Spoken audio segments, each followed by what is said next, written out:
Tutorial 8 Question 3. Tutorial 8 Question 3. So just some starting point. So at here we have a program called random integer, finding the largest value of 20 randomly generated integer. So first part, we would like to have 20 randomly generated integer. In terms of the value, it takes to range from 1 to 100. In our program, we should store it in an array. So that is the very first part. Okay, so some hints for the first part.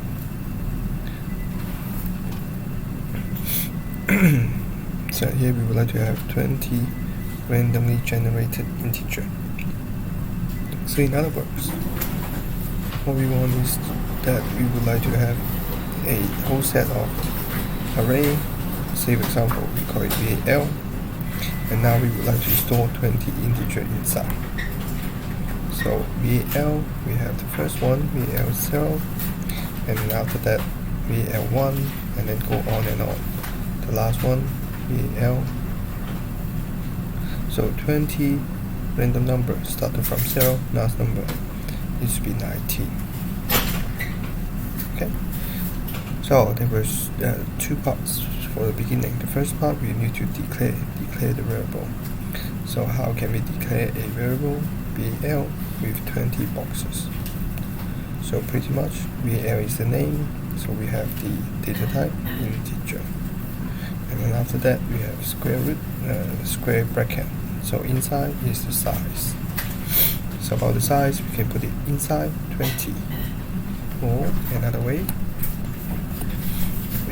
is to declare another variable.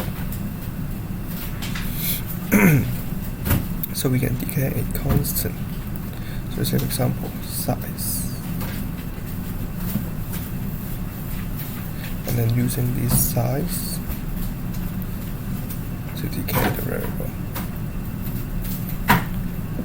Okay, then the next part we need to make use of random generation, and the range is 1 to 100. So in other words, we need to put into a for loop, and then we need to assign each one of them with a random integer. So general form is a plus ran, and then modulus n. So a and n were two constants, that is the starting point as well as the starting number as well as the number of points. So number of points. So number of data. Okay. So that's the first part. And then after that we need to print it out. So first part, declare the variable and then draw the random variable.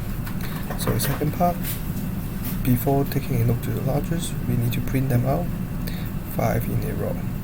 So you can refer to Q1 on how to print 5 numbers in a row, so that we take an enter for every 5 numbers. So for every 5 numbers, we'll take an enter out there. Right?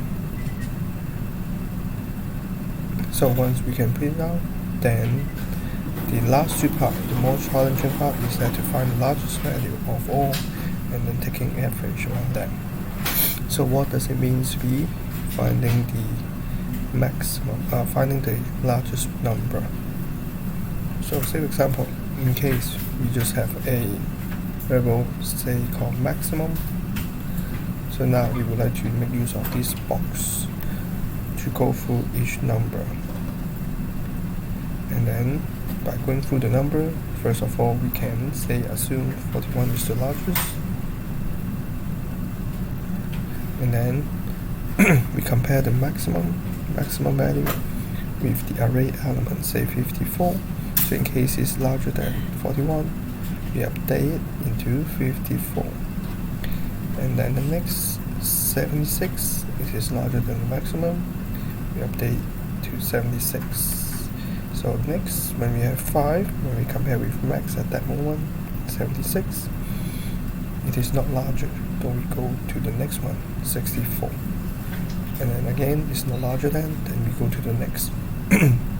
So we can take this approach, going on and on for all of them, and then finally we should be able to update the maximum into the largest one, that is 96. So that is for finding the maximum or the largest value. The other one is average. So average simply means that we add up all the numbers, right? So again, we can create a variable, say it is called, say, sum, and then we start it with 0.